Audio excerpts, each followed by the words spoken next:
आयुष्यभर गळ्यात हिरवा साप घालून फिरणाऱ्यांच्या गळ्यात शिवरायांचा भगवा शोभत नाही, अशी जहरी टीका भाजपचे प्रवक्ते संजय शर्मा यांनी आमदार चंद्रकांत रघुवंशी यांच्यावर केली. नंदुरबार नगरपालिका निवडणुकीत भाजपचे नगराध्यक्ष पदाचे उमेदवार अविनाश माळी व नगरसेवकांच्या प्रचारप्रसंगी ते बोलत होते. सभेला माजी मंत्री आमदार डॉक्टर विजयकुमार गावित, माजी खासदार डॉक्टर हिना गावित, जिल्हा परिषदेच्या माजी अध्यक्षा सुप्रिया गावित, नगराध्यक्ष पदाचे उमेदवार अविनाश माळी, माजी नगरसेवक लक्ष्मण माळी तसेच नगरसेवक पदाचे सर्व उमेदवार उपस्थित होते. यावेळी संजय शर्मा यांनी थेट आमदार रघुवंशींवर आरोप केला की युतीत असताना काँग्रेसचा प्रचार केला, आता जनता त्यांना बाहेरचा दरवाजा दाखवीन. आम्ही सरळ साधेपणाने भाजपचा प्रचार करतो, पण काहींच्या पोटात दुखतंय. युतीत असताना काँग्रेसच्या उमेदवारांसाठी रात्रदिवस फिरणारे आज आम्हालाच वोट देतात. त्यांच्या खोटेपणाचा पर्दाफाश करण्याची वेळ आली आहे. ते पुढे म्हणाले की यावेळी जनता भाजपलाच सत्ता देत परिवर्तन घडवेल.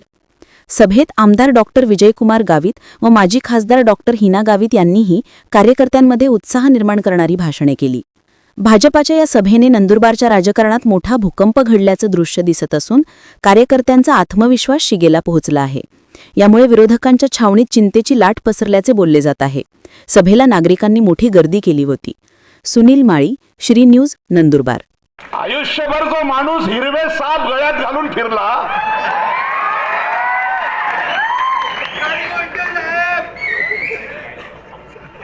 आयुष्यभर ज्याने हिरवे साप गळ्यात घातले, त्या भैयाच्या गळ्यामध्ये हा भगवा शिवसेनेचा आणि हा शिवरायांचा कधी शोभून दिसणार नाही.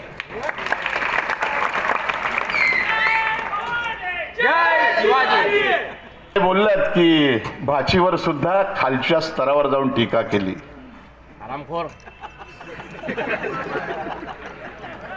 म्हणजे खरं तर सांगू का कि सांपों के मुकद्दर में अबू जहर कहां,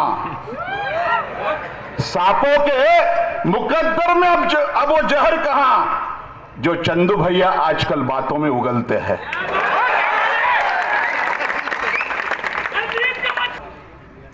तरी तुमच्या रघुवंश कुळाचा कुलगुरू ऋषी मी वशिष्ठ आहे, ब्राह्मण पुत्र आहे, लक्षात ठेवा.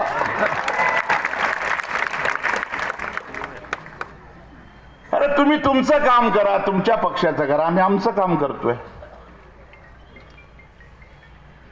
काही आहेत ना आमचे पण भडवे मॅनेज झालेले.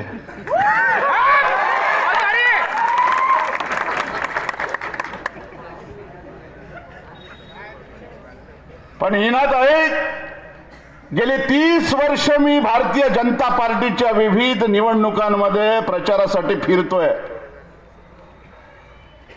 मला लोकांची बॉडी लँग्वेज कळते, देहबोली कळते. आणि मी या समोर बसलेल्या या सगळ्या जन समुदायाचं जेव्हा चेहरे बघतोय, मला त्यांच्या चेहऱ्यावरचा उत्साह आणि आत्मविश्वास बघून असं वाटतंय की 2 तारखेला क्रांती झाल्याशिवाय राहणार नाही.